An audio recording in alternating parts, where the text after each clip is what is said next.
And we're back on another exciting episode of Starfleet Boy, where we have a casual and informal conversation about Star Trek. We have a guest malfunction, so Sean's not here. Trek on the Tube is not here yet. So I see that we have an audience member. So if you don't mind, I'll get started and just kind of see what's going on in the chat and see who's here, and then hopefully everything's okay with our buddy, our Trek on the Tube friend, and he'll pop in when he can. So, audience, welcome to our Lower Decks discussion. Like I said, it's Starfleet Boys solo to start out with, but I hope everyone who's here has seen Star Trek Lower Decks. Today we're talking, and it's going to be very spoilery, about the very first episode called Second Contact. Looks like we already have some comments, so folks sharing, I think. Let's see here. Oh, I think I just froze. Starfleet Boys laden with technical difficulties here. All right, let's see if we can figure this out. All right. Yay, Robbie from Scotland's here. Hello, how are you? You loved it. Hello. Thanks, Fathery. I hope Sean's okay. He's never late, so this is very unusual. I might have to, if everything's okay, I might have to demote him and send him to the lower decks. So, I hope you can hear all that slurping for the ASMR audience out there. Chris, who's here, Myth Dustard, says that I liked the theme song to Lower Decks, so did I. My problem with the show is that the show seemed more like Frasier or Cheers rather than Star Trek. The show was immature rather than smart. I think we'll come back to this comment when Sean's here, because I'd like to... Oh, he says he's on his way. So when Sean arrives, we'll get back to this comment. Chris, if you don't mind, because I think that's a whole discussion point that we're probably going to have. And then the other thing is the vocabulary in the show seemed too modern, so it took me out of feeling like it was in Star Trek. It didn't do that for me, but again, I think you're good questions, good statements rather, I should say, because I think they're going to make for good discussion points. So we'll definitely come back to these, Chris. I hope you'll stick around. All right, so since we're waiting for Sean further and we're having a little song and dance, I guess I'll just show off that I am very lower decked out. I have a matching Lower Decks mug. I'm drinking coffee with nothing. It's not spiked. And I have my Lower Decks shirt, which Sean was supposed to also have one, but it got held at customs and then it got sent back. So Canada would not accept mail from Florida, which is crazy.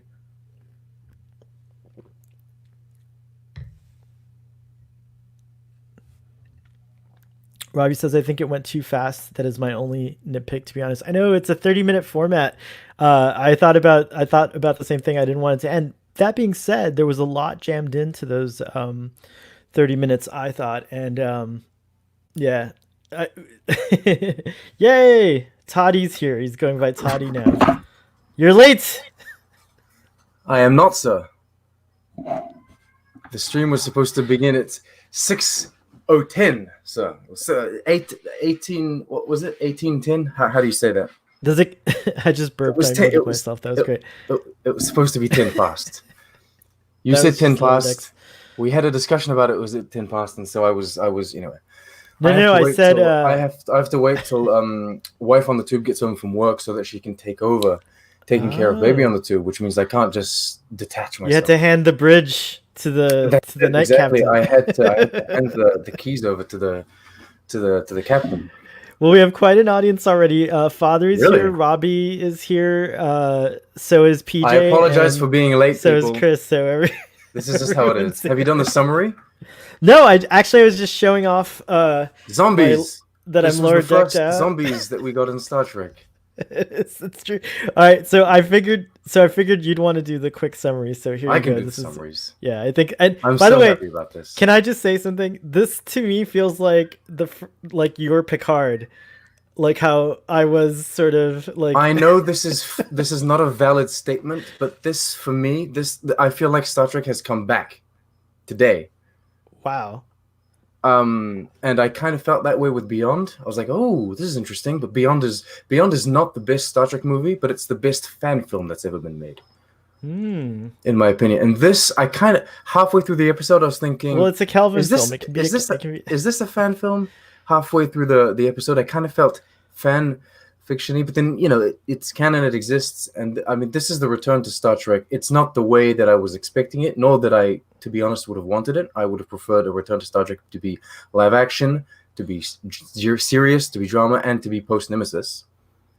But this is the closest thing. This is closer to what I wanted than I feel. This is post-Nemesis, right? It's post-Nemesis by 1 year. So you got. So what were your wishes? You wanted it to be post-Nemesis. What else? Well, I wanted a live-action drama post-Nemesis, but I wanted it to be a very Game of Thrones show that deals with the internal politics of, you have shots on Andoria, you have shots on Teleprime, you have right. What I mean? I remember that. I remember that's a good idea. That was my pitch, a Game of Stars or something. But you got Lower Decks, so this is okay. So let's get right into it. So give us a quick summary.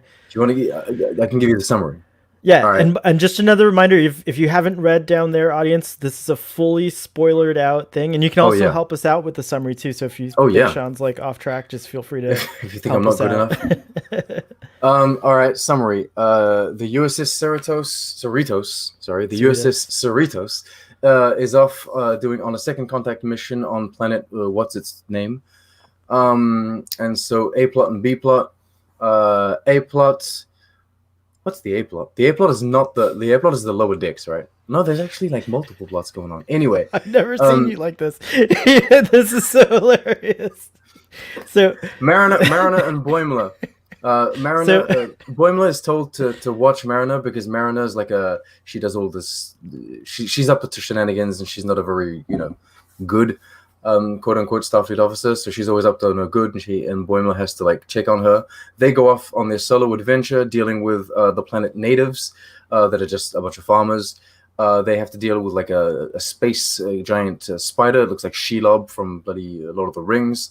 And they get into all of these shenanigans, which ends up with Boimler being suckled on and covered in pink goo. On the ship, suckled on on the ship. That's it. That's what it is. On the ship, the first officer and his away team being back on board, but the first officer has been stung by some sort of space mosquito, which has turned him into a zombie, and now he's biting everyone on the ship. There's no eating, there's no death, there's no nothing. It's just infections, and everyone becomes kind of like black veined, and it's like the Smurfs. The first book of the Smurfs get stung by a mosquito, and they become black, and then they bite other Smurfs, and the other Smurfs become black. It's the same thing. Are we gonna have a cold beer after this live broadcast? I wish I could have one now. I didn't have time to go get my brew. Anyway, a zombie infection breaks out, and so we see Ensign Tendi, which is our Orion science officer. She's learning how to heal people. She's like become an on-the-spot nurse, and she's holding someone's heart. And we see a bit more of Rutherford, which is probably my favorite character so far. He's got this new cybernetic implant, and he was on his first date. So his whole first date with this other ensign happens during this crisis attack, and then the whole thing kind of ties in together when Ensign Boimler and Mariner being back on board.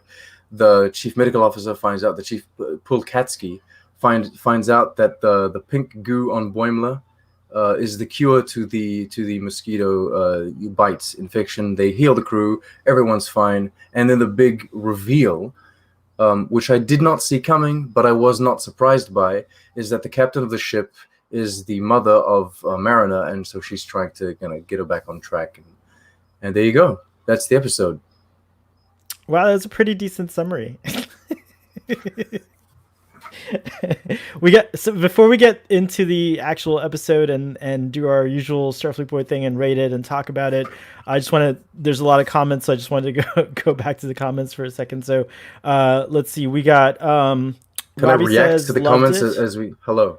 Yeah, yeah. I'm going to react to each comment. Okay, you're the reactor. I'm the reactor. Hi, Robbie. PJ says I liked it. Yes, good. Hi, PJ. All right. I felt like this feels more like Star Trek than Picard or Discovery. That's from. I agree. That is my opinion also. Wow. Oh, I'm learning so much about you today. Hello, Starfleet Boy and Sean. I like that you're not Trek on the Tube. I'm Starfleet Boy and you're Sean. No. Hey, Jeremy. Well, you haven't put the names up. Did you see the name that I put in today? Oh, shnikes. Hold on. Let me go Schnikes. Where do does that come this. from?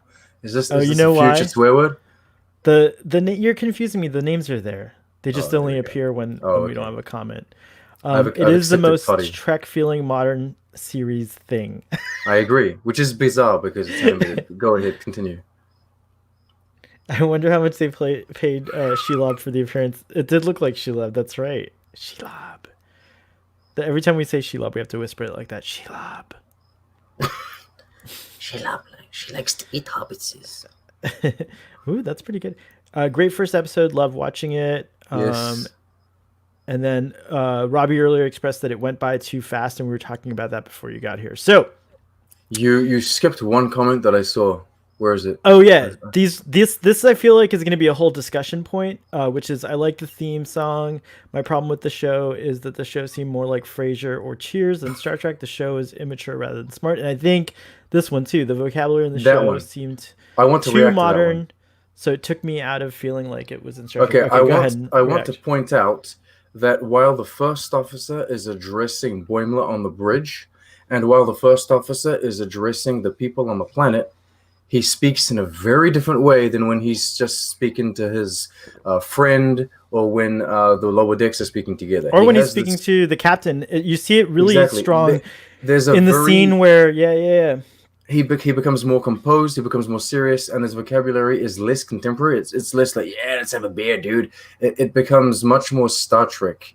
And I like that because it is the only modern show that's at least attempting to do this. Picard didn't give a shit. They're just like, We everyone haven't been talks like on. it's the You know 21st what? We haven't century. been on a Starfleet shift yet in Picard. Come on, you got to cut Picard a break. Did they bleep out the S word in the U.S.? I believe they did. There was some bleeps. There were a couple of bleeps. I Did they thought, bleak out and Dick? I can't remember. I've gotten so used Where's to my notes? swearing. I need to pull up my Um, notes. so let's talk about the teaser scene in the beginning. So Yes, that's basically I what.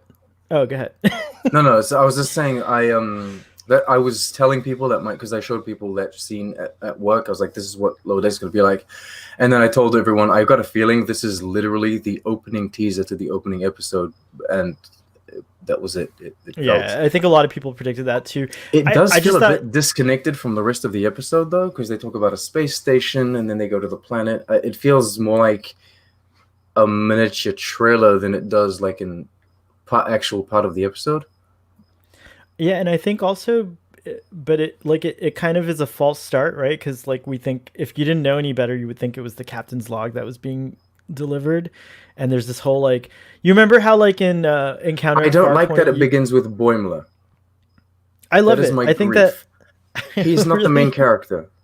I don't think there is. It's an ensemble show, just like I'm fair TNG. enough. I think it Yeah, really is like a dynamic thing where it's both yeah. Rick and Morty. So here it's Boimler and Mariner, and Boimler is very much the Morty, and Mariner is Stuffy Boy is hot. Yes, he is. Wow, thank you. I know who that is. You know who that is? Yeah, I do. It still counts. It does count. It's all right. But Thank you. I Now would I'm have liked the blushing. show to Great. begin with Mariner. But I get the joke. I get the joke. Yeah, and I think it like You've been it like destabilized. I should have told you that you were hot. Every Picard review, it would have destabilized you. you just used spiky dildo instead. It did the same exact thing. So like I feel like you had your That was in destabilizers. Discovery. There were no spiky dildos in Picard. That's true. There were no spiky dildos on Picard. That's only in the reimagined trick. Spiky dildos.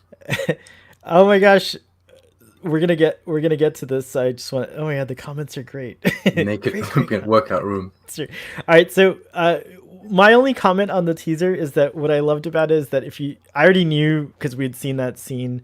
It was a preview scene, and this is one of those times where I kind of wish I hadn't seen it because in the context of the whole show, it's kind of cool because it pays homage to like every Star Trek beginning where you have like this like captain's log and it kind of establishes the mission and like these beautiful opening shots of the ship and they were like the shots at the space dock and everything. So and then of course we get the gags with the Batleth and like all kinds of things. By the way, I just want to say I really don't envy you for your Easter eggs and references portion Are you? Oh my god! because I've been trying to recruit people The in the whole DMs of show, the Twitters, because I was yeah, like, the whole show is they're spilling out, and actually the there, show itself is a reference and an Easter egg. yeah, I'm just gonna say Yeah, Lower it's Decks is an Easter egg. Moving on, there are people on Twitter, as we know, there are very active community people in the community that find Easter eggs and that specialize in this kind of stuff. And I've been talking to a lot of them, like, hey, would you want to? But they've all got their own thing going. They're working for this website, or I'm like, God damn it, I need to do this by myself. You need a I'm gonna database die person. inside. You need I'm very lucky that the episodes are only 23 minutes and not 45, because then it would be a lot more. I can't anyway. Can we talk about the title sequence? Your thoughts? I think the music was a bit underwhelming. So out of Picard, Discovery, and Lower Decks, I think Discovery is my favorite music. Interestingly, Interesting. Yeah, this was a bit. It opens like TNG, the title credits with the music, and but I like all the visuals were spot on. I think all the visuals are impeccable, because you get the TNG font. And you get a ship flying through space, which is what I enjoy my Star Trek. But you immediately get the humor, like if you. But you immediately get the humor because it bangs on like an ice thing. I was cracking up. And then it's like being so sucked on by some sort of space being. That was great. I love it. I love that they took the concept of like a space whale, all right, which TNG did in a very adult way. Look, we've killed its mother, and now we have the child, but they do it in a very serious way. Discovery kind of took it a different route. They got Harry Mudd inside the Gormaganda, what have you. This, they just went full-blown, the thing is sucking on the, like that sound. On the nacelle. Yeah, I like that sound. That was really good. Ruben's in the house. Welcome. Ruby. I'm blushing reading these comments. I'm not going to post them all, but thank you, Conti. No way they make references to other Star Trek things. No one does that. Oh yeah, no one. Not even other. Did you shows. not see? Every you need to renew your. They all reference Star Trek at least once, right? Yeah, it's true. Every show except Star Trek references Star Trek. Are you kidding me? Star Trek, the original series. When you just say Star Trek.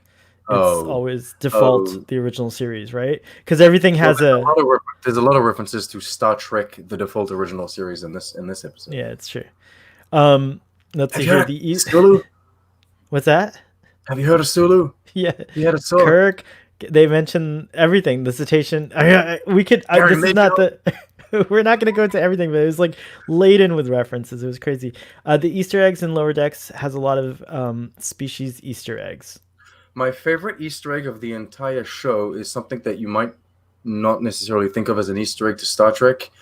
My favorite Easter egg is Boimler having trouble with hot bananas coming out of the replicator. And the reason for that is because the famous quote is Mike McMahon sold Lower Decks by telling Kurtzman, I want to make a show about the people that make the bananas come out of the replicator, or something to that effect. Oh, nice. And so I'm very happy that they opened or partially opened the show with the banana thing. I like that. That was one of the funniest parts of the opening credits for me. Like the Cerritos arrives. See, like it's okay, Chris, because it's not a Federation. It's a Romulan. They arrived at a Romulan battle, so the captain was probably like, "Oh, the Romulans have this. Let's go." Like, it was just, whatever. Like, those 15. That is a valid tactical choice. If you're a garbage kind of secondary ship and you arrive and there's Borg battling the Romulans, don't stay there. Leave. It's true. What are you doing? Also, it's an interesting tie-in to Star Trek Picard, I thought, because my immediate thought was like, oh, I wonder if there were battles. I didn't think that. Like, well, I immediately thought this was the season 1 TNG finale of the Romulan outposts that were attacked, but no one knows No, who. Since it was all Romulan ships against the Borg, I thought it was a reference to like the one. Remember the Tal Shiar mission where the Borg cube got disabled? It was because Magra, or well, not Magra, that's from Dark Crystal, but the aunt, like she was on there and she like. So I thought it was a reference to that, but I don't know. I could be wrong here. That could be something else. But yeah, so the title sequence was pretty awesome. I can't find the composer. They put the Nemesis quads. They put the Nemesis quads. She's driving around in the quad from Nemesis. Oh yeah, that's called a quad. Isn't it a buggy? It's like a buggy. It's a dune buggy. Yeah, I think it's a space dune buggy. I call it a quad because everything's a quad bike if it's got. So after the credits, the first person we meet is Tendi. Yeah, she's great. And She's awesome. Yeah, she's like the That is, new. She's like the character who's the new person on the scene. Like the ship's been in service for a while. All the other characters have been on board, so she's just arriving. She's just been stationed. So we kind of shift from that opening sequence to now her perspective. And then well, we from here discover the on ship. We learn about the ship with through her. her, We yeah, are we get Tandy. Mariner. We meet Mariner next. Boimler, Rutherford, and that's all happening during the tour. So, and then you like all these like things I prepared here. I'm like Great. PJ's probably like yes, Starfleet organized. boy, so organized. And then late. You're all organized. This is crazy. hey, this is a big deal to you. I wanted you to have a fun time. So, and the audience as well. I want to talk about the tour because this is where we really get to see the Cerritos, right? We get to see the episode is very well written. All right, and I will say this because not only does the tour of the ship explain what the Cerritos is as a ship, but it also gives you very valuable insight into who Mariner, Tendi, and Boimler are. Because it shows you exactly what Mariner wants to show you about the ship, but then you get the comments behind, like Boimler's like, oh, but what about the warp core? What about the bridge? It shows you exactly who they are, and bloody Trekyards are going to have a field day with the big ass LCAR's ship map display. They're going to love that. Well, it was so crisp and clear. Like you can easily get a high res. Yeah. I'm sure they're gonna make Thank a video you, about that. Mike McMahon, and company and team. I tweeted at Mike McMahon. He liked my tweet. I said, if y'all ever want some free cakes, just let me know. Wait, you know what that means in 2020, right? What? Like cakes. You're offering your cakes to. Never mind. This is a cake. This episode's a cake. I am unaware. I am a pastry chef. When I talk about cakes, I talk about cakes. What's a turbo lift in the struts? What? Oh, okay. PJ must be saying that there's a turbo lift in the struts. Oh, did we learn in that? the map? On the map. Right? Nice. Okay. TNG font Pro. Yeah, I love the TNG font. I love the TNG font. I am surprised that they said it was based upon Star Trek and not based upon Star Trek: The Next Generation. I was expecting a Next Generation. I love the animation, Robbie, special effects. Every time they transported, I was in awe. The sound is the TNG sound, which is impeccable, and the effect, it looks so good. I would take that animated effect and use it in Star Trek Picard if you gotta take a jab at Star Trek Picard. Right, I'll use it in Discovery. I don't care. It's so good. Wow. Okay. Well, yeah, I agree. The effect's good. I think it's like the same effect but cartoonified, basically, as something in between TNG and Picard. Going back to the holodeck for a second, so we get to see Hawaii. We get to see Orion. What was the place where they? That's the first, it was like an Orion marketplace or something, but that's the first time we see. Something center. She said something center. Even if it's like holographic, then we didn't see Orion in Enterprise. They didn't go really. Oh wow. We saw Orions, but we never saw Orion. Right, but we never went to the. Every Orion in that simulation has green hair, and that is one of my little things. I'm not really okay with that. But moving on, I don't see why. Wait, every Orion has green hair, and you're not cool with that? Yeah, this is the whole thing about mono species that we talk about. No, it's just that all of the Orions that we've seen so far, they've had various colored hair. You know, red hair, brown hair, black hair. What's his name was bald. And she had green hair, which is fine. But then I found it bizarre that they had all of the other Orions. Oh, you mean in the holodeck scene, right? Yeah. Well, it's just bad. Someone programmed that badly. You can't blame the holodeck, right? It's this is not something that I will blame the episode for, but this is a desire. I would like to see a blue Orion, like we got in the animated series. And I know the animated series had color problems, and that's probably why they came out blue. But I don't care. We have blue Orions in canon, and I would like to see some blue Orions. We get to see the warp core. Mm-hmm. I thought it was pretty cool. It was just a close-up kind of tight shot. We didn't get to see we the haven't whole engineering seen section. Well, yeah. but I know we will. We'll Who's the definitely chief see it. engineer? We don't know who the chief engineer They is yet. announced it. It's an I forget the name of the actor. Oh, that's right. I remember that But announcement, but we haven't yeah, seen him on the show yet. yeah, exactly. And then they did this just for Starfleet Boy, an all new Olympic training facility. I knew you were gonna love that. Someone else liked it. Who was it? I think PJ liked it as well. Wait, I don't know. Wait, I mean, it who makes wrote about sense. it earlier? People would do that. What troubles me is like you can do that on like a privately, like if you rent a holosuite at Quarks, you can do that. But this is like a ship. Can you actually lock the doors on the holodeck? Yeah, I guess you could have a warning I guess when there's you're nothing about to sexual enter. going on. It's just training. They're just training in the nude. It's just training. That's fine. Audience, have you ever trained in an all new Olympic training facility? I'd love to know if that's something, or that It must be quite a distracting place. a distracting place. Yes. Yes, to train. um, so that scene to me reminded me of the kind of humor that you get in The Simpsons or Family Guy, or I love Yes, this that show was called The Family Guy. Critic. Did you ever see The Critic? No, I think it's called that. It's called The Critic you with don't even know what it's called. No, John is that Lovitz. animated? It No, was it's not animated, animated. and it had a great Star Trek reference in it. They had there was a show called Hee Haw on American television where it,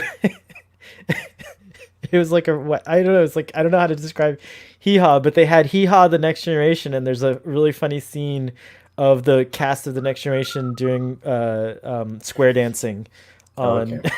on on that show. So The Critic was, and as a matter of fact, a lot of the animation and humor style to me feels like this show is like a child of that kind of thing, like the satirical type of comedy, more like a more, it is, there are times where it's lowbrow, but there's a lot of like intelligent humor I didn't. mixed in Yeah, as I well. didn't expect it to be all potty jokes like they had the trailer. Like I Right, didn't right, expect that. exactly. So Those were very punctual jokes that worked because you had no time to set them up, right? Whereas like now you have time to kind of set up the jokes and develop the jokes of the characters. I want to respond to what Father is saying. let's take a look at He what says Father's saying. he says lots of places on Earth. If you go there, everyone will have dark hair, so that makes sense. Tendi asks to show up a place on Orion, which is on her continent, and maybe they'll have green hair on that continent. Right, And we that saw the might be chief her home. engineer on the planet setting up the comm system. I didn't notice that. Oh, we did. That's right. You're absolutely right. They He's have the one who transporter. They have pattern enhancers. I saw the that. pattern But enhancers, yeah, which was very cool. There's so many. I'm telling you, you're gonna have like a hell of a time. I'm Like, gonna. My review is gonna be the episode was great. Now moving on to the Easter eggs because we've got like 25 minutes of them. it's gonna be insane. I don't know how you're gonna. I don't envy. Like I said, I Okay, just do not envy you at all. is the name Chief Medical Officer what's he called, Westlake? Is that a reference to Wesley? No, I don't think so. No, because I immediately went, oh well, Wesley, I Crusher. don't know.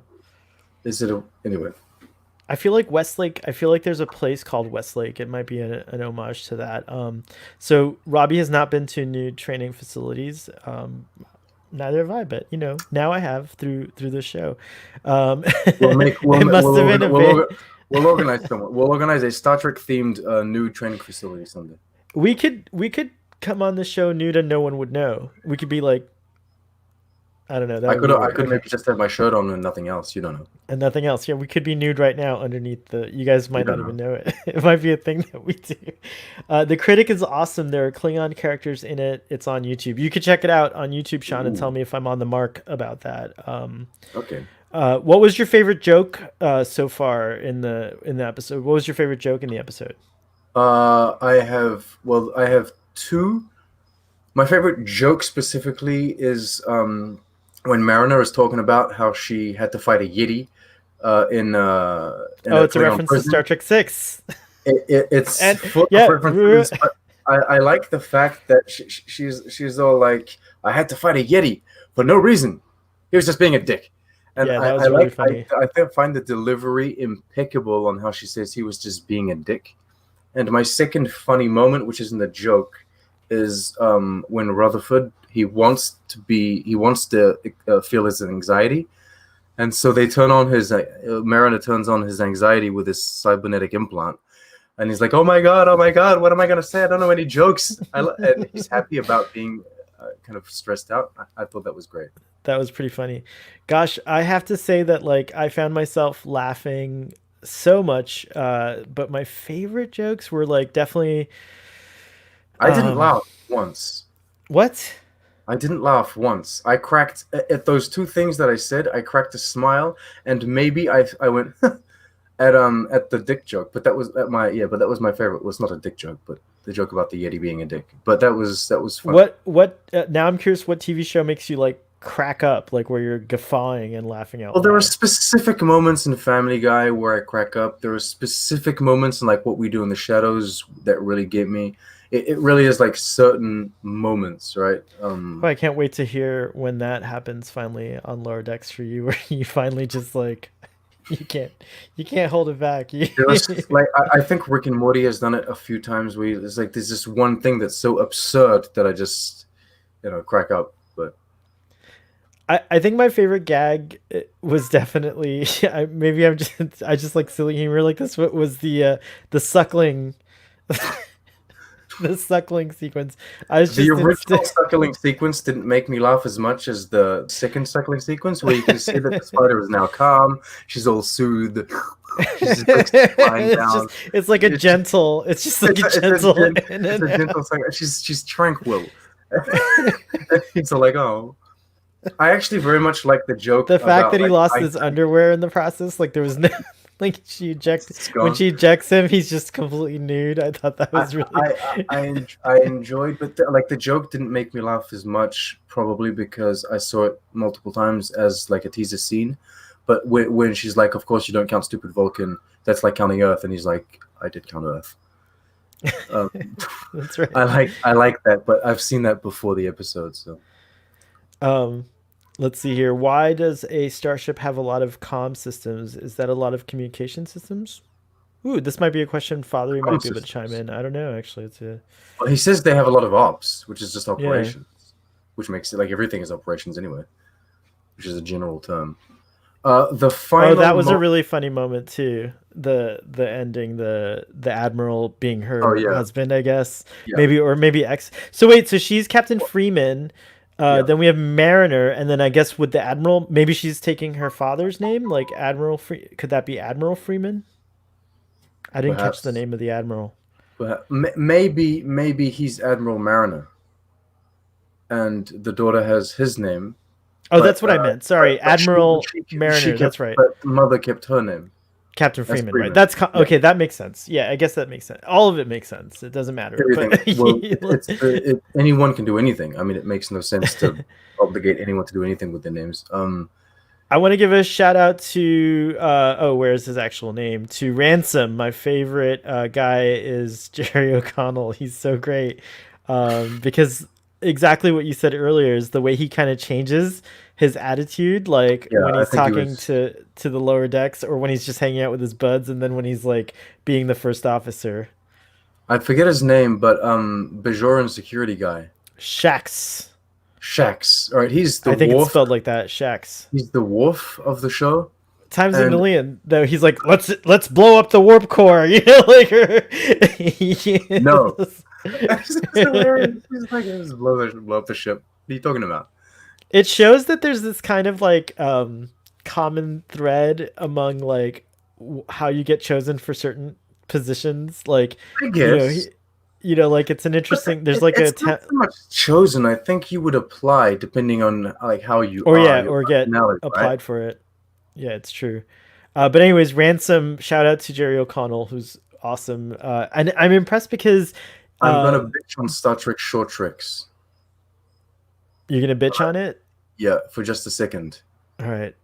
I feel like this is how you do Starfleet humor, and it was done better than The Trouble with Edward, where I feel like The Trouble with Edward shamed an officer, belittled an officer, and also made a captain look like a real douche in the process, and that wasn't very well handled for comedic effect. Whereas in this episode, you don't necessarily shame people. It was done better. I find this is how the humor works within Starfleet offices.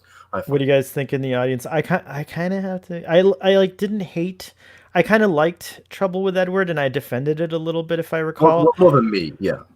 Yeah, and but I have to say now, in contrast to this, like I like now that I've seen like an example of what you're talking about, Be done better. This shows you that it can't be yeah. done I must more I delicately, must guess, or- agree. There you go. I must agree. All right, so we got to talk about. So we talked about Ransom. We got to talk about the bridge.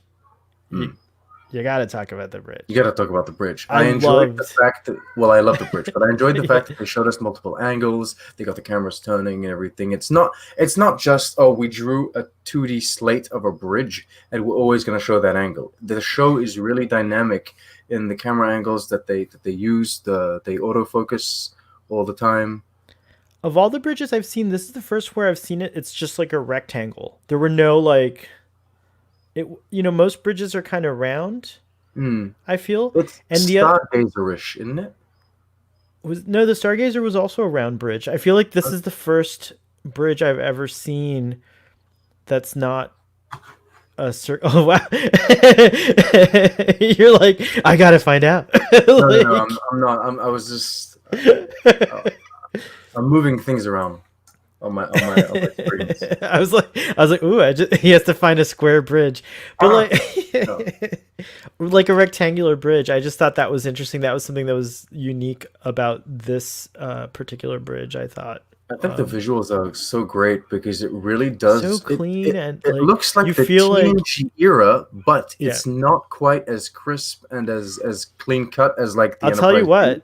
This It's is an kind I'll of tell a- you what thing, right? Oh, It you tell actually me, you feels tell to me. me like. Do you remember tell the me, Voyager? Do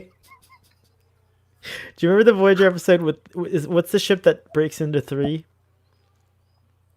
Oh, The Prometheus. The Prometheus. I forget the name. Is that it? Let me just roll away. Now you've just shown the audience that you're not naked That's very underneath. true. I didn't- That would have been scary if you were. Yes, it is the Prometheus. This. Thank you. Can you hold that here? Let's give you the full. Let's give you the. This ship. We can't show pictures of Voyager. We'll get of the show. We'll get flagged, but we can do ship models. This separates into three parts, three sections.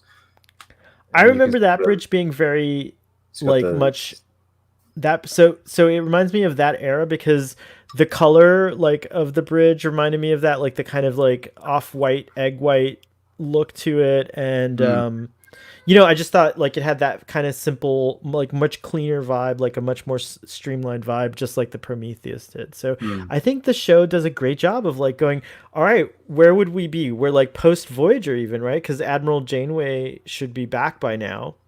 We're post Nemesis, right? Yeah. So to me, it does a great job of really putting you in a place that's new but familiar, like brand new. Like we're seeing a lot of stuff that's like that looks brand new, but it's also very familiar. So it looks like a progression. So the bridge was, I was just eating up that scene. I had to go watch it twice. But it replaced it perfectly in the sense that not only is it post everything that we've seen, it's post Nemesis, all of that Berman era Star Trek, but the ship is supposed to be older or not as important, which means they can get away with doing things a little more modern. I think the Cerritos is newer than the Enterprise E, based on what I'm seeing. At least the interiors Using the Enterprise E. This is based on the transporter effect, right? Just everything. Like the whole vibe feels like it's like a little bit newer than the Enterprise E. It was strange seeing the crew quarters in the corridors. That was bizarre. I think that, so we'll probably get a better glimpse of that, but it makes sense if it's like one main, like imagine like a cargo bay, but just filled with these rows of people. So it's like it's halls.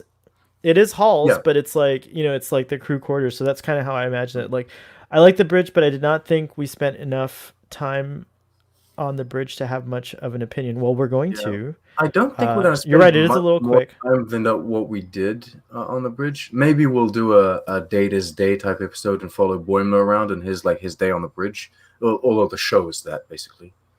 Oh, good point. What is the shape of the Defiant Bridge? I still felt like that one was round too, but I don't know. I don't know. Defiant Bridge. I think it's roundish. Defiant Bridge. Yeah, it's roundish. It's more it looks like a hexagon. It's roundish, but it's got flat panels. Like panels. Yeah. Robbie says, no joke, the animation is possibly the best I've seen. It is so clean. It's like the shading. Goddamn crisp, isn't it? Yeah, and like the backgrounds feel so solid. Like they don't feel like the lines are all like very smooth and straight and shiny. It's like very textures deliberate are really the way good. they one thing blurred, one thing focused. It's very deliberate the way they shade and shadow how where the characters are and depending on how it's lit. It's very, very good 2D animation. Honestly, it's really, really good. There's one moment in the episode where they have the CG ship on the starfield background, and that is the one moment where I was like, "Ooh, this isn't as pretty as the rest." I didn't catch that. I'll have to look at it again. You sure it wasn't a streaming issue? Because sometimes when I was watching it would like kind of pixelate for a second and then get back to being super yeah, sharp. sometimes my screen, I think it's my screen that sometimes it's like I can't handle this quality. But Robbie, we answered this question, so it is kind of like a octagonal shape, I guess. Chris says, I like the look of the shuttlecrafts. Yep, very cool. Also, I like the look of everything. Yes, I want to be on the Cerritos. Don't you want to serve on the Cerritos? It wouldn't be a bad assignment. I want to be in Star Trek Lower Decks. I want to be animated, and I want to live in Lower Decks. You could be. You have an animated avatar now, and so you could totally be in it. I need to call Mike McMahon. Put me in the show. They brought back so the buggy. Yeah, Mike McMahon, put him on the show. That's who's watching right now, because only people who've seen it can watch this episode of Starfleet Boy, right? So I don't know who's watching this. Well, anyone except can for watch. The folks that are commenting. Sorry for the major spoilers. I said this for anyone that didn't catch it. We have it down below. It says full spoilers constantly. Oh, that's right. Everyone's good. I said this on Twitter. I'm going to hijack your stream for a minute. Sure. I said it on Twitter. I will not be posting any spoilers or any pictures about Star Trek Lower Decks on Twitter, which is a shame because I do that for like Picard and Discovery, but I feel like it's not fair. And it's not meant to be any disrespect towards anyone making the show, because believe me, I want to talk about the show much more than the other two. But I feel like it's not fair for the moment, so I'll wait until it gets released. I think that's fair. I'm gonna go ahead and follow your lead on that. Yeah, I mean, we'll talk about it like crazy on YouTube, because you don't have to tune in. YouTube is free game, right? You have to click on the video, but the Twitter feed is that, the Twitter and feed. that doesn't mean you can't share exciting things about Lower Decks. I feel like we shouldn't stop tweeting about it, because we want. Oh no, I'm gonna tweet we want the hype to generate or whatever. I love this episode, or this was my favorite episode, or I love this. Maybe just and we have some members of the audience who have seen it, and they're not necessarily in the U.S. So who knows? Like, you might change your stance on that if you start to hear if our friends. I'll follow the lead of our friends across the lake, the pond. Is it a pond or is it a lake? we'll follow their lead on that one. We talked about. Did we talk about Captain Freeman? Oh, sorry. No, they didn't. I was just reacting to Robbie's comment. Robbie said the spacewalking looked a bit choppy, though. I didn't notice that it looked choppy, but they put the bloody First Contact music when they walked out. They did? I didn't notice that. That's funny. So cool. I got a nice reference to one of my favorite bands, the Monkees. A classical band. That in itself is a reference to Beyond, where Spock says to McCoy. No, they've said it. I think they've said it before that. No. Did they? Well, they're talking about the Bee Gees. No, the Beastie Boys, and they say, "Oh, is this?" Yeah, they do classical music, right? It's that's true. A reference to that, right? I think that's I don't know. There are too many references. This is too much for me to handle. I'm doing the original series where the only reference they have is the bloody Saurian ale, Saurian brandy. That's not even a reference. That's an established. There's just like it's just. I've reviewed 5 episodes so far, and it's been in 3. It's just the bottle that they had on set. Rutherford is like a nerd fox. What? Like, he's very nerdy. He's like extremely like nerdy, but he's like extremely hot too. Like, I mean that. Yeah, and he's he's not the corny cliche nerd that doesn't know how to talk to he doesn't know how to date, that kind of stuff. He's a very confident kind of It's true. nerd. Speaking of gags that I thought were great, that was a great gag. Was when she starts making out with him, and he's more interested in doing a failure analysis of the of the doors. Like to me, that was really funny. Diagnostic. He's great. Go Rutherford. I was not a fan of the spacesuits. I thought those were less interesting than the Star Trek first weren't they kind of the same? I think they were meant to be the same, but they had to tone down the details for the sake of animation, especially considering the scene is really, really short. Like they didn't even have to do that technically. They could have just shown the characters appear somewhere else on the other side of the ship. I'm a believer. I'm a believer. I couldn't leave her if I tried. Boom, ba-dum, ba-dum, boom, boom. I like the show. I'm a believer in the show. Me too. We stand for the show. Captain Freeman, can we talk about Captain Freeman? What did you think of her as a captain? There's one thing I disagreed with her. I didn't like about her, and maybe it was done on purpose to give her a character arc. I didn't like the fact that she completely disregarded Boimler in her official report. I know it was done for the joke, like, oh, they don't care about the lower decks, but I don't like that. I feel like our captains, our Picards and our Kirks and our Janeways and our Ciscos and our Archers, and maybe even our Georgios, and our Pikes, I feel like they would have addressed the fact that thanks to Ensign Boimler, we found the pink goo and were able to save the people on the ship. And I didn't like that she didn't address that. I don't know if I agree with. I don't know if I agree that all those captains you named would have done that. It's because it's the first time we're on the lower decks end of the perspective, right? Like we're seeing this right. Lower decks end, maybe, but that was a little thing. I feel like she could have addressed it, but maybe addressed it in a way was like, Boimler had this pink goo on him, and that helped us save the ship. He didn't do it on purpose. He was just being suckled upon by a spider. She is an interesting character. I think other than the lower decks characters, I think she gets a pretty good arc in this, obviously because she's her daughter, but we need to see her more. I know, but that's what I'm saying. I'm glad they did it like that. Like there was more weight on her, and what I liked. So I just love she has that gravitas that you want from a captain. As far as captain introductions go. Yes. If this show was the other perspective, I would have loved Captain Freeman. I would have been like hooked on Captain Freeman from the first episode totally into Captain Freeman. If they released an entire season of Lower Decks, which is the same season as this season, but just from the perspective of the bridge crew, I would watch that. I saw great. The Will Wheaton, the Ready Room episode for this. Did you have a chance to watch that? No, I don't watch those. Mike McMahon said that in season 2 we might get to see the cetacean ops, and they already mentioned it in this episode because Boimler already mentions it, and he says there's going to be other references to cetacean ops, and you know how I feel about the cetacean ops. You love those dolphins. You love those I love those dolphins and whales. Do you think that the dolphins have evolved as well by this time? Oh, 100%. I think it's going to be great. I can't wait till we see the cetacean ops. You don't even respond to that. That's Wait, fine. What did you say? Wait, what did you say? You can rewatch this later. No, just tell me. I said, do you think they're less rapey in the future? Oh, I forgot that dolphins are...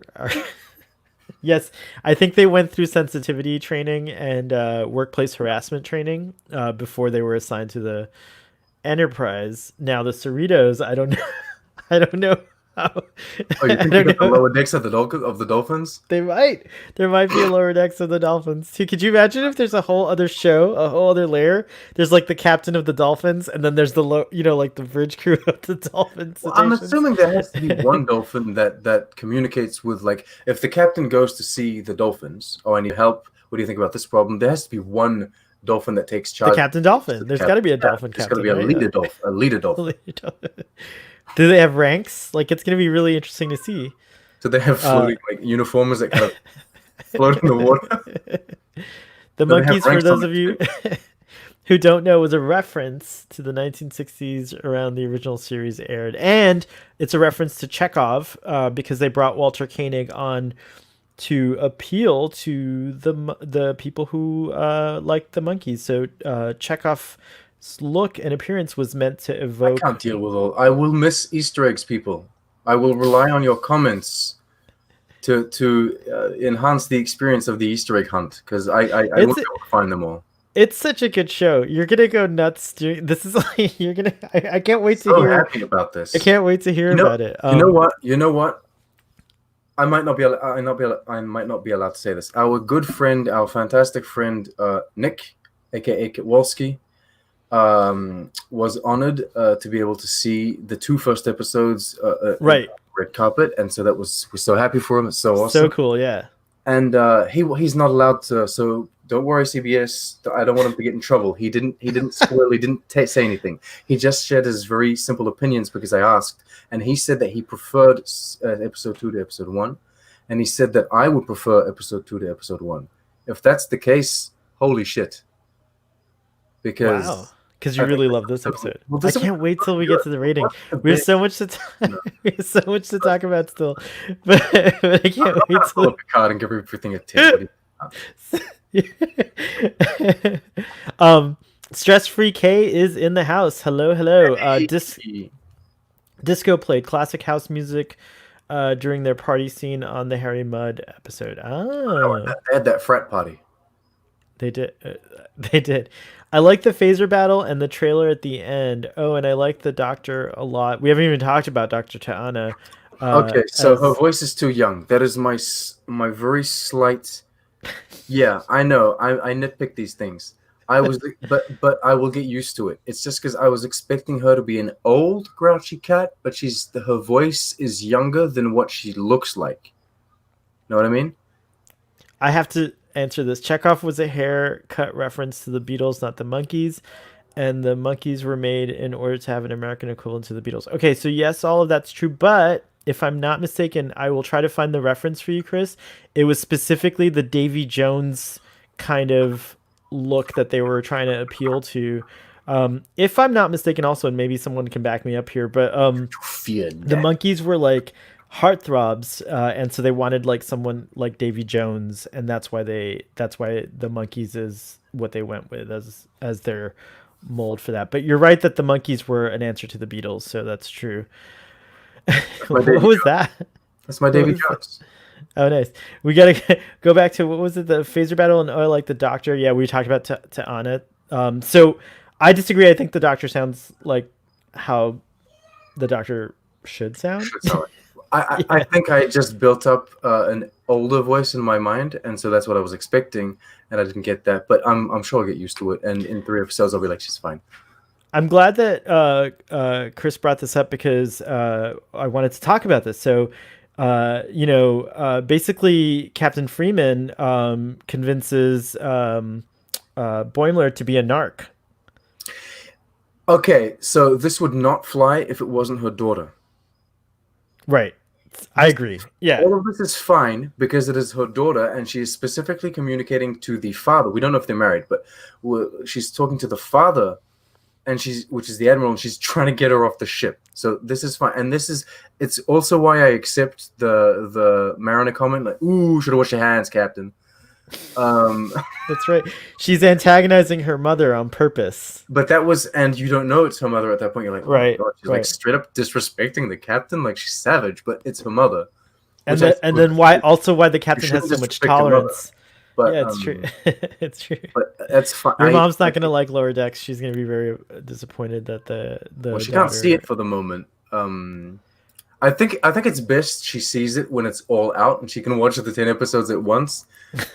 Because if she sits there marinating over this one episode for like a week, do you realize you can watch the whole season in 5 hours? It's so sad. And Picard takes you like a million years to finish. Always. I can't escape.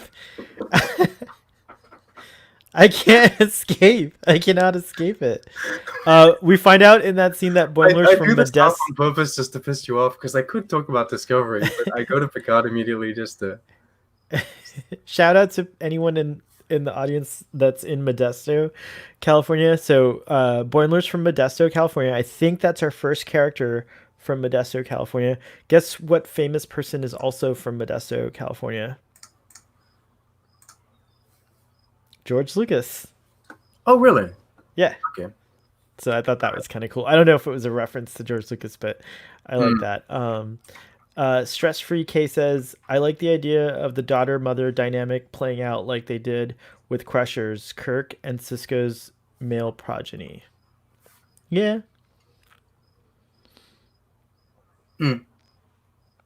Chekhov was a haircut. Oh, we already did that one. Ah! Kowalski sounds like he walked right out of the set of Lower Decks. He'd be a perfect crew member.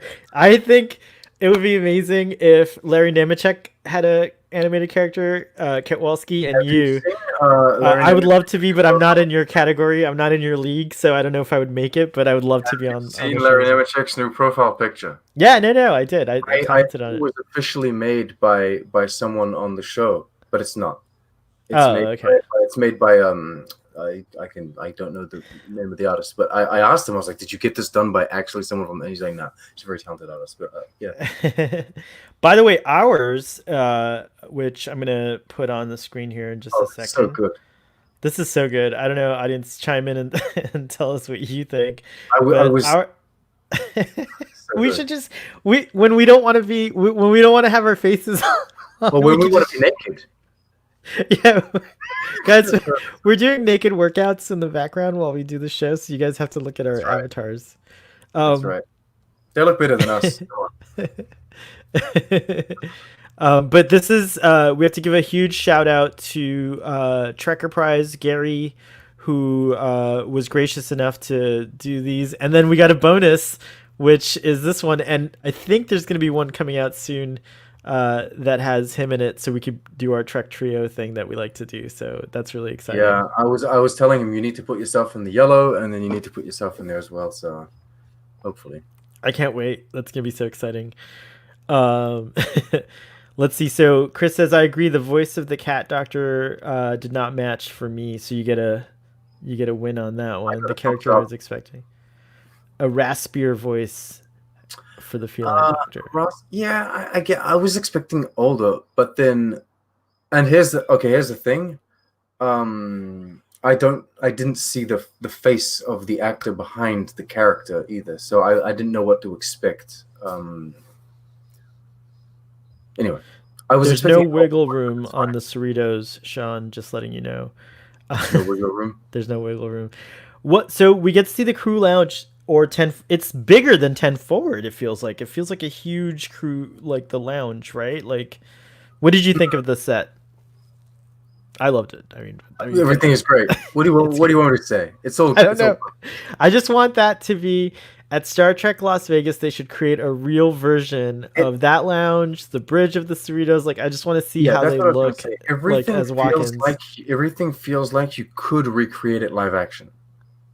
You know what I mean? They didn't go over the top with everything. I feel like you could actually make this a live action show if you wanted to, and I like that. I feel so at home watching this show. That's the thing. I know. It's your warm blanket. It's your to do another Trekker Prize reference.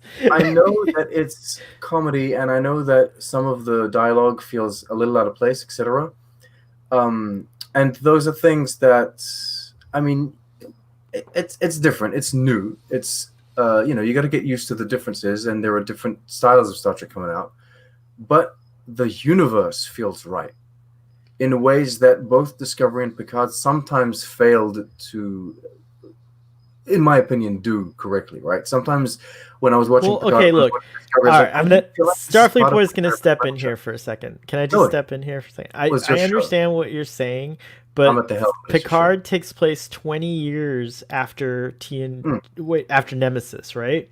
Yeah. And this takes place how many years after Nemesis? Like maybe a couple, 5? One. Oh, 1 year. It's 1 year after Nemesis, all right? Nemesis is 79, this is 80. So to me, I feel like Picard, whether you like the aesthetic or not, it gets a pass because it's so far in the future from this that it could be different and not feel, the same. Okay.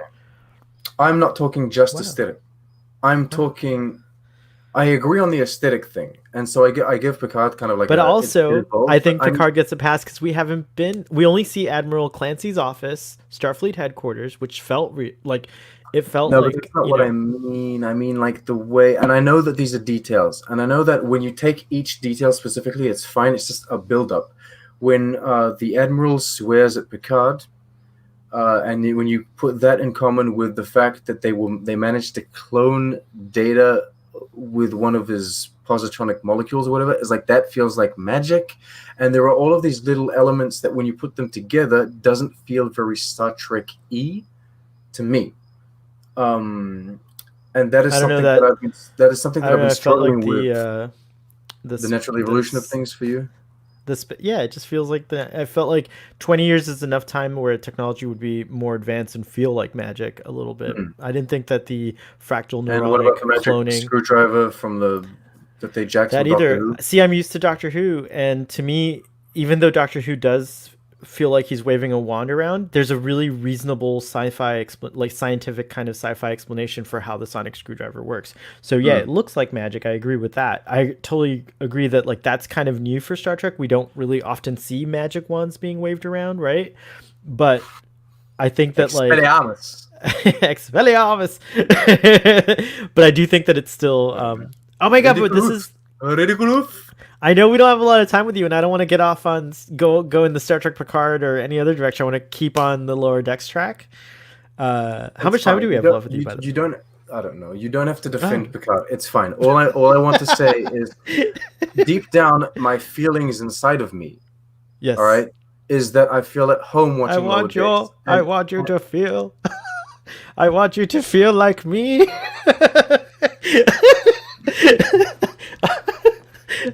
I want Picard. Pain. I felt at home watching this show, whereas I didn't so much feel at home watching Discovery. Really put me off. Picard I felt more at home watching Picard, but I felt like they were it's kind of like, oh, this is my home, but maybe a little bit of like there's some sort of shenanigan going on.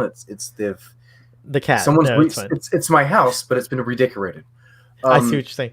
Listen, I'm gonna tell you something right now, and I think personally, I would like to take Picard out of this equation, but if I factor Picard in, yes, Lower Decks feels the most at home for me too, in terms of just its overall you can still say that Picard is your favorite, but that this. I'm just saying, I agree. Fine. I think you're spot on, because Picard, I think, is meant to jar you in that way. Like, I think that's its purpose. Maybe. And here it seems like a very Michael Chabon thing to do.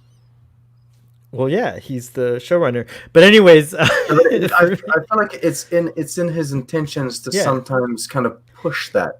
He even said it's like a deconstruction of death and like all these things. It was like a heavy show. It's just like a different story, but this does the deconstruction of okay. Anyway, it's true.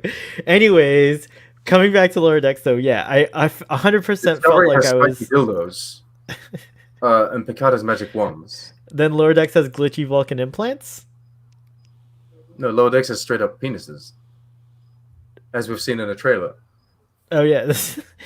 Question: did you notice the Vulcan part of his implant had a Vulcan ear? Yeah. It's a Vulcan implant. They say it's an implant. Yeah, it's very cool. Sometimes it suppresses his emotions on and off. I find that really fun.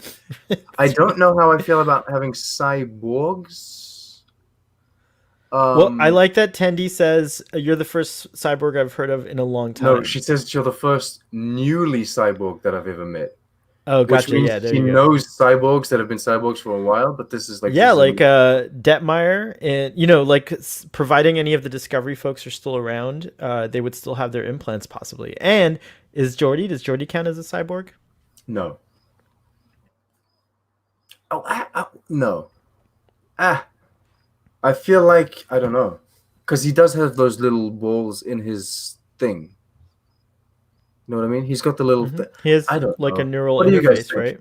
Put it to a vote. Is Geordi a cyborg? But they haven't replaced any of the parts of his body. How do we know that? No, I'm just kidding. His eyes are later replaced. He's got other things that have been replaced, but we just don't know about. His eyes are later replaced, though. When he loses the visor, he gets. Okay. So Picard has a fake heart before he becomes a robot, right? That doesn't make him a cyborg. It's an implant. There you go. So I think it's just an implant. This is different. Well, he's got half Picard has a ton of Picard has a ton of Borg implants too, so maybe he is part cyborg. I don't know. Did they take all the implants out of Picard? I don't remember. Audience, what do you think about Geordi being a cyborg? What do you think about Jean-Luc being a cyborg? Are you looking at your notes? I'm not. I'm telling Wife on the Two that I'll be finished at 7:15. Is that fine? Yeah, I think so. I think we can get through the rest of this. I don't know if we talked about every character or if we didn't, but I think I feel Look like at my we notes. did. I have notes. I already saw online people starting with the Mary Sue stuff for Mariner. I think she knows her shit. I don't think that applies to. I seriously believe that this is. I'm so mean. I'm such a I can't say this. I'm such a terrible person. I'm going to say it anyway. This is you're putting me on the spot here to say Yeah, this. you said this is like a big deal. Let's see what you say. Okay, here we go. This character, I feel like, is Burnham done right. She's a strong female black lead in Star Trek, and she's very intelligent. She has all of these qualities, but she has flaws that are holding her back. But she's not an obnoxious, annoying prick. I just can't like Burnham. I love Sonequa Martin Green. Sonequa Martin Green, I love you. You're amazing. But I feel like everything all the character traits you described to like Mariner are exactly the same character traits as she's Burnham. done correctly for some reason. They made the I think they're the same character but better. I think you're only accepting her because she's a cartoon. Execution is better. I mean, they have the benefit. So the writers do have the benefit. She shames Boimler. She makes fun of Boimler, but it's never mean or never. I'm better. Like, I don't know. It's. We're gonna do. Okay, here's the thing. We're gonna do a live stream, Burnham versus Mariner, and we'll break it down because that's another hour, and I only have you for like 10 more minutes. So yeah, we're gonna have to table that one. But audience, if you have some thoughts on that, let us know. Two of the bloody impossible list to do. I think we can do it. We got a lot of comments on Twitter helping us out on. We have to organize this, and the doctor has to be there, right? I think we could do it. Let's see, what else did we? What do we have left? Because here's the thing. I like the scene. I like the scene where Boimler reveals he's a narc to Mariner, and she doesn't like really, she kind of respects him for that. I think she expects that from her mother. We don't know that at that point in the episode, but she's like she kind of expects that from her mother. She's a good person. See, this is the thing. And I know we're not going to get into this Burnham versus Mariner debate, but when Burnham goes on to New Eden, she just shames these people for believing in some sort of having faith. And she's all like, science is the true thing. Your faith is bullshit. And that's not fair. Whereas here, Mariner, she's going against the rules and she's doing all these things, but she's doing that because she knows that the official Starfleet system will take too long to get help to these farmers. So what she's doing, she's overriding that and bringing the shovel and the hoe to the farmers. But she's doing that out of it's selflessness. And we find out what's another cool thing. That's why this episode's so densely packed. But another cool thing we find out is that the reason she knows all this is because she was actually there for the first contact aboard her previous assignment. So so that was she knows already how the planet. She already knows the customs and what they need and stuff like that. And so she's just kind of like tying up a loose end in a way, doing this like side mission that she's hoping no one will notice except for Boims, who comes along and starts quoting regulations at her. I think I talked about what I dislike about Lower Decks, which are very small details. This is to answer Robbie's question. Yeah, I was expecting the Doctor's voice to be older, but that's just maybe not necessarily a dislike. It's me. The dislike would be that I didn't like that they ignored Boimler's, like the captain ignored Boimler's participation in this whole resolution, and I feel like it kind of goes a bit against the captain that we've been describing. She's a great captain. She's got that leadership, and I feel like she would have noticed that Boimler was part of that. Maybe the one thing I disliked was when they. What if she call him Bumfeld or something like that? That felt strange. That felt it's not a broccoli situation where But it kind of could be. Boimler's kind of like a neurotic character. He's kind of like a quirky, neurotic kind of character It's that, just that entire scene didn't work for me because she's finishing her log when he's in the room, and So I know mainly that that, yeah. maybe he came in too early, but I feel like it's a bit disrespectful to be like and continue. She's not on a call or anything. She's just doing the log. You can do the log later. What the fuck? I can't didn't really. like that they put them both in their underwear. You didn't like that, okay? I can't Which think is of. the equivalent in my book of live action shows always having a sex scene in their pilot episodes. What if it's a reference to Enterprise? No, it's not. It's because it's I the mean, it pilot could be. episode, and you need look There's every show now. goo. There's Every that like purple goo. Isn't that gel? it's the decon gel. The Every decon new gel. show has to have a naked. Like every new show has a sex scene in their pilot episodes. They always do. They got the sex scene. They got like an action scene and a sex scene, and then nothing happens for like 5 episodes in every new show, right? And they want to hook the people. They want to show the boobs, and they want to show the nudity. And I feel like this show couldn't do that as much, but they still managed to put their characters in their underwear, and I felt like that was So I would have passed on that. I'll say that like I didn't find anything that I didn't like, except that I will agree with. I don't agree about the underwear. I think that's great. Whatever, more underwear, please. But I think the joke that you enjoyed, the joke where he comes out naked from the spider, works better than actually having both characters in their underwear in the trees. Right. But either way, I liked. I didn't care. Bumford. I didn't care about all that. Yeah, Bumford. But what I will agree is that like, yeah, the captain kind of not giving him credit. If I had to choose one thing to dislike, I would say that would also be my thing, and like It doesn't that would be suit about the it. character. I think it felt a little out of place with how she was. Fathery finds Mariner relatable. I do too. I Father want Ray, to. is it a I yes or a don't. no? Do you enjoy the show? Tell me. He's saving it. By the way, just to Father is going to be talking about Lower Decks tomorrow on his channel on Textrack. Let's give a shout out to that. And You can also check also, out PJ's review. PJ already has his review up from like 3 in the morning, which is awesome. Like he was like, I would say, no, I woke up. I woke up. Oh, he woke up. It's different. I woke up. And I wish I'd stayed awake because he invited me on and it would have been fun to talk about him. But he was technically, I'm going to call this, he might have been the first Star Trek YouTuber to break his thoughts. Perhaps. I think he might get that credit. And last thing I kind of want to close out on this. All right. I get to pick the character I think is most like you, and you get to pick the character you think is most like me. Oh, dear God. From the show. What the hell? So okay. do you want to go first or should I go first? This is a game we're playing, and audience, feel free to chime in. In the personality. Not looks, just personality. Yeah, forget the. It could be I could be a female character. I could be an alien. Doesn't matter. Just, who would you cast? No, I'm kidding. I suckle, do I? Is that what you're trying to say?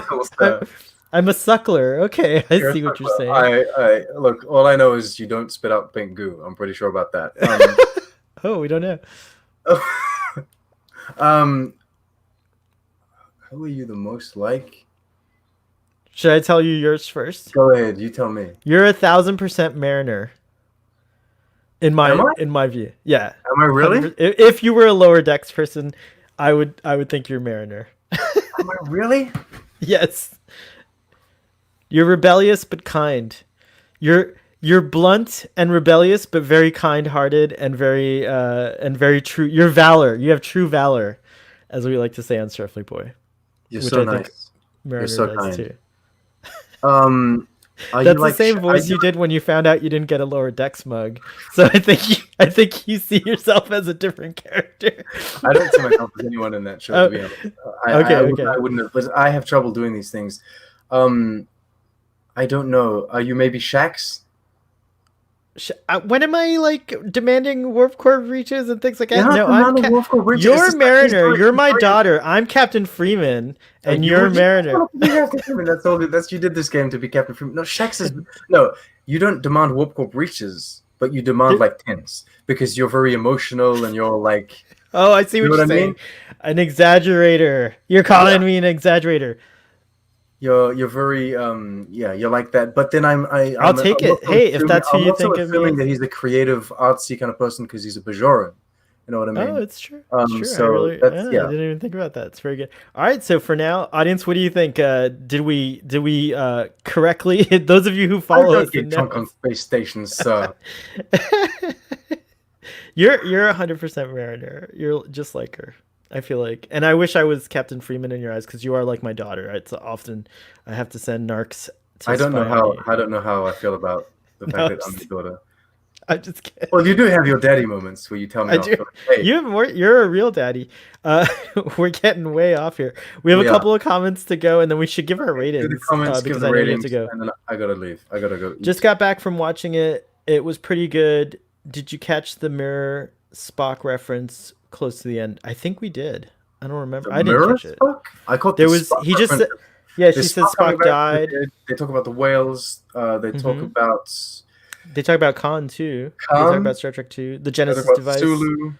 Sulu. I don't know. Conti, give us some specifics. What was the line? I don't have time. By the way, we have to promote that we're going to be on Conti's show on Saturday. His Is that live? I don't know if it's live or not. Maybe we're not supposed to promote. What are you doing? Conti, tell us about it and we'll put it up on here. I think my least favorite character is the captain. I don't know who's my favorite yet. All right. Okay. Who would you really want to guest star in an episode? Oh, that's a great question to be our last question. Well, I would like Pulaski. And the actor is still around. I forget what she's called. I'm sorry. Diana Muldaur. Yeah. That's who I would want. I think she would be great. And Sisko, Jake Sisko. I would want. Oh God, I've forgotten his name now. I was a terrible person. I like at the end how Captain Freeman sounds just like her daughter when she's complaining, which was kind of cool too. Sir Rock Lofton. I would like Sir Rock Lofton. He would go on as Jake Sisko. I think. Which, by the way, the Seventh Rule is also doing there's at some point today. If they haven't done it already, they're also doing a reaction to this. So everyone go check that out. Sean, do I get to give the rating first as per tradition, or do we want to change it up for Lower Decks and let you give the rating first? Care. All right, I'll go first. I think Lower Decks gets a 10 as far as first episodes go. Wow. Yeah, as far as first episodes go, it was like just completely fabulous. I lowered my expectations because I didn't want to be like disappointed, but even with that, it just like far exceeded my expectations. We didn't get to nearly go over everything we could possibly talk about in this hours. There's so much more to talk about, and I hope folks will comment below. But just overall, like, it's a hit. I said it on Twitter. Shaq's rating. Yeah, no. So I've totally fulfilled your thing. Look at this. He's been here the whole time. This whole time he's been just there waiting. I give it a 7.5. No, come on. More reasonable. It's not the greatest Star Trek pilot. It's not the greatest. It's not the great. Oh, you're saying we have to rate it as far as pilots go, right? No, I just rate it as a Star Trek episode. Where does it stand? I think I'm just gonna go with my gut as I'm gonna go with my gut as I always do, and I just like every minute of it was a delight, and I can't wait. After this, I'm gonna go watch it again with my mom. What if the second episode is 2 times better? I can't give this a 10. They'll get a 10 again. We could give 11s on the show. Get like 40 out of bloody 10 anyway. No. So this gets a 7.5. I think it's a solid entry. It's not the greatest thing, but it's Can we convince you to give it an 8? Round up to an 8 at least. Oh dear God. So the average comes out to a 9 instead of an 8.5. This is all right. I have to change it in my official rating thing here. We watch the show in 25 years and go, why did I give it an 8? No, remember, it's your fault. Oh, come on. There's that coffee in that nebula. Sean, this has been such a delight for me just because I know that a 7.5 and an 8 is very high for Trek on the Tube. It's he gives on a different scale than I do. Sean votes on different scales. But by the way, Stress Free K also gives it a 10 for Toon Trek. I like that. Okay. Toon Trek. He says, I literally came in and you said give it a 10. And then he says that you predicted my 10.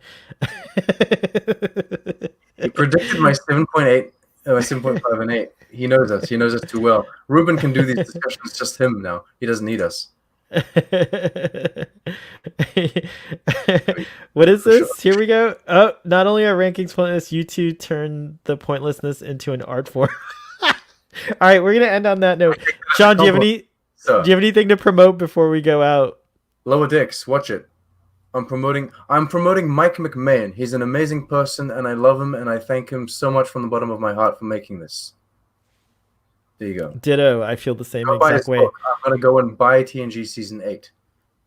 You should watch the if it's available in Canada, you should on YouTube, you should watch the Ready Room because you really get a lot of insight.